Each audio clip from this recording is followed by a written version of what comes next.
Regardless, back to that actual skit. You know, it was kind of a little cringy. You know, so I cringed a little bit. It was cringeworthy, that skit. So check it out if you haven't seen the skit, the Cardi B, you know, real wives of the civil rights movement, you know, skit. She apologized for it, but yeah, man, you know, Martin Luther King was known to get his swerve on, man. That's not nothing that we don't already know, but you know, his family, I guess you know what I'm saying, it's his kids would have seen that, or his grandkids would have seen that and been like, "Oh, that's." Well, they should have told them that. Stop hiding shit.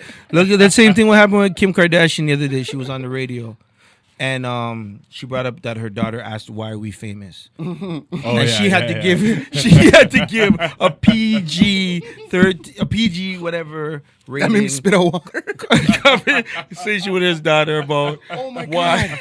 Get the fuck out of here! No, are you serious? Are you serious? Are you serious? How did you? What she said, man. But basically, she said, you know, we're famous because we're on TV. Oh no, you're not famous because you're on TV. You're famous because you had a sex tape with Ray J. Oh, and Ray J. And when she finds isn't that that shit the craziest thing? Like when Ray J. Well, her stepdad is an Olympic hero. You know, like he did win like 10 medals or something. But like I'd say Vanilla Ice to this day is currently more popular than Ray J. Maybe. Yeah. And like, think about it. I don't think Ray J was ever as popular as Vanilla Ice. No, ever was. Vanilla Ice Very was a phenomenon. Yeah, like, come on. That guy's still living off of Ice Ice Baby, regardless of how much he had to pay out the ass for crazy. royalties and the shit. Could you imagine someone making a career off being the biggest, like, media people who do fucking nothing? Yeah. And, like, what plateaued you to this position for people to even care what you were doing was you had a sex tape of Vanilla Ice. Now downgrade that a few levels. To Ray J. And then Kanye married her. Like, come on, that's crazy. It wasn't even that Kanye married her. She had Reggie Bush. More people then know she who had Chris Ray J Humphries, is because and then Kanye. Like, more people know who Ray J is because of the sex video than his own music career. Wow. You know what I'm saying? Like, wow. Like, it's crazy. That's how. Ray J doesn't suck as an artist. No, he doesn't. Ray J's gonna die one day, I still fuck with wait a minute. Ray J's gonna pass away, and his fucking epitaph on his tombstone is gonna say, "I made Kim Kardashian famous." Like Andrew Jackson, I killed the bank. Oh, just one bold statement of your fucking existence. Man, shout out Ray J, man. I made Kim Kardashian. I really feel sorry for those kids when they get older. Jesus Christ. Oh, right? I cannot believe that you actually said that. She said that. That's crazy. Because it was in an interview. I seen that. I was dying. Oh, man. Well, shout out Nori West and what's the other kid's name? Chicago West, and you know, shout out them having to learn what they're what they're going to learn. Like they're only getting the clean version. Oh man, that's crazy. You know what's fucking crazy though? Is this world is so messed up that in 20 years we could see Kim Kardashian running for the president of the United States of America. You know what I'm saying? Like, I could fully see that. We live in a society today that's so celebrity driven that 20 years from now, she's probably going to run. Like, well, you know, if we haven't had a lady president in the United States of America, she might be the first female president in the United States of America. That's crazy. Fucking Kanye West. Are we talking to Kim Kardashian? Yeah. Kanye president? West will be the first husband of the fucking White House. But no, I think we live in such a crazy society that a far pitch from where he's at right now. Already. You know, Ray J's sex tape could have propelled this woman to the fucking White House. Can you imagine? Like Ray J's sex video can change the course of the world. People think you're bugging if you say the butterfly effect exists. Oh shit! That is a direct example of the butterfly effect. The Mandela effect. Cause and effect. You could walk outside and cross the street, and a car have to swerve, and that could change the whole course of history. And it was all because of Ray J's dick. No, but I mean, like, that's how small of a thing you have to do.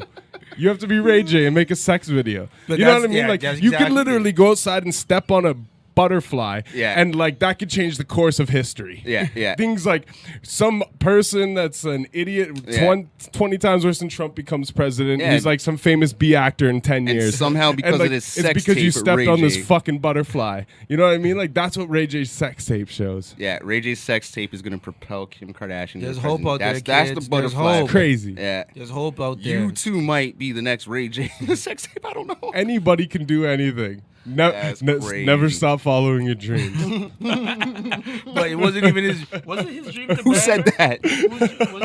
I feel like Governor said it. Who said that? I said that. I feel like that was a comment from Governor. So that's crazy. No, I just said that. Oh, that's crazy. Never stop following your dreams. Now, man. I'm wilding. Okay, well, yeah. Shout out Ray J. Ray J having sex in a video changed the course of history, and it didn't do shit for him. That's classic. That's the worst part about it. It ruined his career. If anything. Hey, well, like I said, it did nothing for him. Whatever career he had prior to that, he was Brandy's brother. Yeah, that was his career. Yeah, Brandy's little brother. Exactly. Yeah, 1 2 Hot Suge Records. Knight's homeboy. 1 2 Hot Records. Yeah. I feel you. You know what? I was feeling he probably wrote a lot of music for a lot of people and probably produced a lot of shit. And I'm sure we could Google it, but I just don't feel like Googling it. I just know his best song, in my opinion, was produced by the Neptunes. So okay. Yeah. No, dude, that's Neptunes. a Wait a Minute joint, right? Yeah. Okay. Yeah. And Lil Kim. Yeah. That's a big record. So. You're right. That was a big record. Okay. Kim was hot back then too. Yeah. Before she became Michael Jackson. Yeah, I'm still trying to get that Lil Kim interview. So I'm fucking with Lil Kim. You look good regardless, man. You gotta play politics. Maloney gotta make that money. Well, shout out Lil Kim. I mean, listen, I loved you, what you look like. Yeah, you're beautiful back then. I don't know what you did. Then. You're still a dope rapper, but yeah, there was nothing wrong with the way you were, Lil Kim. And shout out to all the dark women out there. There's nothing wrong with being dark. There's nothing wrong with being light. There's nothing wrong with being medium. Yo, love your skin. Stop the skin bleaching. Fuck all that shit. Love yourself. That's it. You're born one way. You know what I'm saying? Like, people go outside to get tans. Bleaching, I'm trying to get a tan, tanning. Right? Is what it is. I got that Donald Trump skin going on right now. No, I'm just playing. I don't spray tan. That orange shit. I don't spray tan. That'll become like a thing if I say that. You know what? I knew some girls that, know some girls that do that. I used to work with a few and whatnot. It was always kind of weird to me. It's like, just go to a tanning bed, kind of. I knew one girl that would go to a tanning bed. You look like had like leathery skin. Kind of. It gives them leathery skin, man. Like, don't do that. It ages you way too fast. Yeah, it's worse than crack. Tanning beds and crack cocaine. That would be a hell of a combo. Oh, shit. Have you ever seen those meth heads that you can tell actually, like, go tanning still and they just look so fucking bad? No. Yo, you never seen, like, there's pictures on the internet of, like, meth heads and shit. And, like, you can tell that, like, they got their, like, they get their tan shit on. You know what I mean? And holy fuck. The breakdown of, like, meth addicts over time is just fucking nuts. That's like 2 negative forces working towards you. Yeah. No, dude, that's one drug that, like, it fucks people up so fast. Like, you see the pictures of people who've been arrested multiple times for meth, and it's like over a period of 18 months, they go from, like, I look like a normal person to, like, God damn, Skeletor's in the building. Yeah. Like, what the fuck happened? Like, it's like, Jesus Christ, what the fuck happened to you? Skeletor's in the building. Yeah, dude, and they get so fucked up. Like, they lose their hair, their teeth, they have a million zits and pox on their face, and you're like, what happened to you? Like, meth did that? 18 months? Like, fuck. That looks horrible. That's a drug that I don't ever in my life want to try. That's the method. Never want to try fucking meth. That's crazy, man. I don't know where Maloney keeps disappearing to. You see him in the background. He just keeps getting up and stuff, wandering out. But we having a good time. It's Turono Talks. This episode number 4. We up in the building. Shout out everybody that is tuning in, has tuned in, and will tune in at some point in time. Let's make some fucking noise for Alicia bringing the battery. Absolutely. Thank you very much. Hey. We need to get blowhorns. Shout out Drink Champs. We'll get those fucking horns. Shout out those dudes, man. Yeah. Yo, you know what? I want to say rest in peace to Combat Jack, because his was probably one of the first hip-hop podcasts I really started tuning into. But what are some of you guys' like favorite podcasts? Hip-hop related, non-hip-hop related. What are some of your favorite podcasts? Let us know out there. Like, you know what I mean? Like, this podcast game's taken off. It is. I fucks with Joe Budden's podcast. Okay. And like, especially in the last like little bit. Like at first I was like, it's alright, but I was more into everyday struggle and shit. Yeah. No, like Budden's podcast is fire right now. Like, yo, Rory with the vignettes. That shit's so hilarious. Like, and just like the way they clown with each other, you know what I mean? Like, I feel you. It's literally like become like as soon as you get to know them. Yeah. It's just so fucking hilarious, man. It's just the characters and getting to know them and whatnot. Like Malls of Barbie and I don't know these characters. I gotta start watching the Budden podcast. Every time I do watch it, those guys barely say anything. Yeah, so yeah, I don't yeah. really get that. I have to watch it more often. But Yeah. What else? Other than Budden's? That one's the one I'm really, really fucking with. I mean, Rappaport's got kind of a dope. Rappaport's isn't bad. I've listened to it a few times. He's all right. Drink Champs I like. It's just too like disorganized sometimes. Yeah, it's just like it's chaos. Sometimes the chaos is dope, but sometimes I'm like, damn, yo, like that's some chaos. I kind of understand it though, because we're learning how to do this, the three of us right now. So I understand the chaos. It's kind of the pacing. Yeah, you got to figure out the pacing between the people in the room. Jeremiah so that said your mom's house. Your mom's house. I don't even know which one that is. I hope that's a real podcast and not like an offhanded diss, bro. I was almost like, I don't even know if I should drop that. I know he's not dissing. I'm going to check that one out. Your mom's house. Okay. I'm big into, I used to like the Nerdist with Chris Hardwick a lot because he'd have a lot of interesting guests, especially Neil deGrasse Tyson would come on there a lot, or, a lot of actors, and they would just talk a lot of whatever shit. And we live in a society where nerd culture isn't what it was 30 years ago. Yeah. You know Nerd what culture I mean? controls the culture. Kind of, right? So Nerdist is a big one. Drink Champs is definitely one's into. I really like this one, wrestling one's Something to Wrestle with. Bruce Pritchard, really dope because they tell a lot of behind the scenes stories. Okay. The Michael Rappaport one, definitely check that out. It's pretty dope. Yeah. I like Lord Jamar's. I know Lord Jamar's isn't bad. Mike isn't a fan of it. You know what? I'm not a huge fan, but militant? I like the episode. No, it's not even close. Okay. He's so toned down on that show. He kind of is compared to the Vlad interviews. He really, but it's his own product, so I see. It's because he's already talking about the shit he wants to talk about, right? Yeah. And so unless Digga really like refutes something, okay, and she's kind of like on the same tip, so like they really need that's what I think a good podcast needs is an opposition. Yeah. That's why even like when we're sitting here sometimes talking, you got to debate it. I just debate. I'll play devil's advocate. I do the same thing with Eddie G, you know what I mean? Because I'm like, because usually I'm a very opinionated person, but like doing podcasts and stuff, I learned like, it kind of like you always got to play devil's advocate in every situation. Just to keep the conversation going. Just it's like there is two sides to every story too, absolutely. You know what I mean? So I think that's an important element. Like that's one thing that like Everyday Struggle had with Budden. It is dope with Wayno. I think that, really but. Yeah, man. I can't really get into academics, though. Academics kind of weirds me out, Like, I don't know. I don't know if he's trying to play like the straight guy or like he just always seems timid and shook and confused. That's why Budden was the good counterpart because like he shook him up all the time. Listen. I'm gonna make a reference to him. Academics represents the new school and like Budden, obviously represents like more. See, the old to me, school. Academics' whole approach to this and this whole trolling thing, it reminds me of a particular rapper. I won't necessarily name any names, but local Toronto dude. Okay. And the way he would antagonize certain people. There's someone who he might have got hit. You know what I'm saying? We know.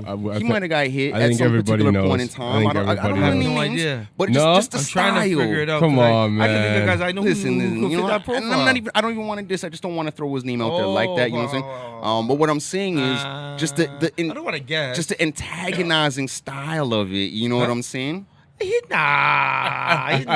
His approach reminds me of his trolling sense. You worked with him, so you know kind him. Kind of. But I've never seen him as a troll. Kind of. Because it's kind of like he throws it out there, and then when you approach him, it's like, whoa. He runs off. Yeah, he runs off. I just don't like that. You know what I mean? Like I just don't like that about academics. Okay. Stand behind what you say. Like have some balls. If you're gonna try to get this shit stirred up, at least Charlemagne will. Definition said Budden's whack.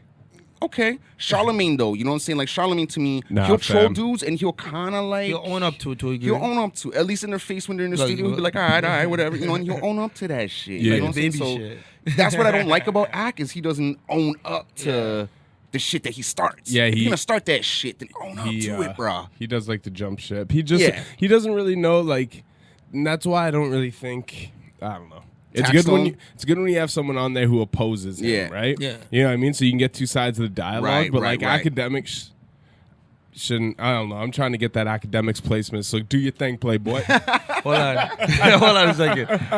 Do you guys check out his? But do you guys check out? You just check out his own show, his academics. His reports. I never watched that. See, that's the thing is right. If you watch his reports, I find that's where he is himself. We're talking about DJ Academics.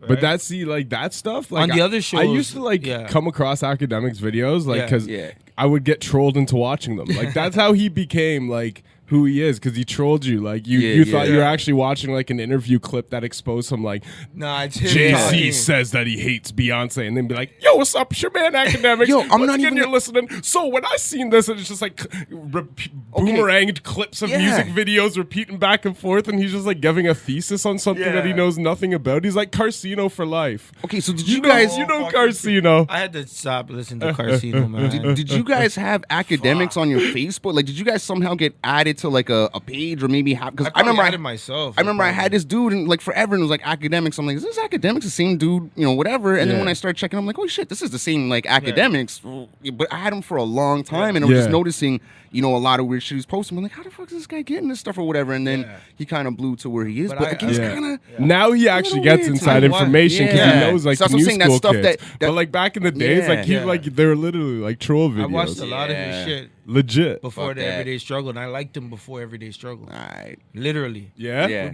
Just because he was himself. He was his own platform. He can talk his own shit. He's, like I said, he got catapulted into a world where he's just learning shit now. Yeah. Exactly. And he doesn't know. Yeah. When he was on his own show, he was in his own world. He's a fish out of water. Yeah. Word. Whatever. All right, well, Maloney, get that fucking interview from Academics so we can figure out what's going on, goddammit. I don't want to fuck with your money. I'm sorry. Academics, I'm sorry, man. If I said anything negative, that was on my behalf. Don't put that on my man Maloney. Maloney's trying to get that money, and I support Maloney getting that money, homie. Hey. Oh, that's what's up. Let's get that fucking paper. Yo, we trying That's to... it. Yeah, you know what I'm saying? Yeah. You got any more of those Bud Lights? Bud Lights? One of those? You got the growers. I got growers. I got another growers. Actually, no, all right, cool. If you got another one, let me get one of those. What about we were talking about that Drake situation earlier, man. Like, that chick Drake raped. Hey, trolling. Whoa. Keep trolling. Man. Wow. You're wild with it, bro. Listen, that's it's a maybe. Wow. defamation lawsuit right there with that comment, I believe. Yeah. You could get fucking sued for that. The heavyweight. But no, like we don't know we don't know if that's his girl or if it's not his girl. But But apparently Drake is allegedly seeing an 18-year-old model. yeah, I was just a It's joke, what the it is. rape thing. You know what I'm saying? Yeah, we know. We get it. We get it. Yeah, It was a that's- rape joke. We get it. It was kind of weird.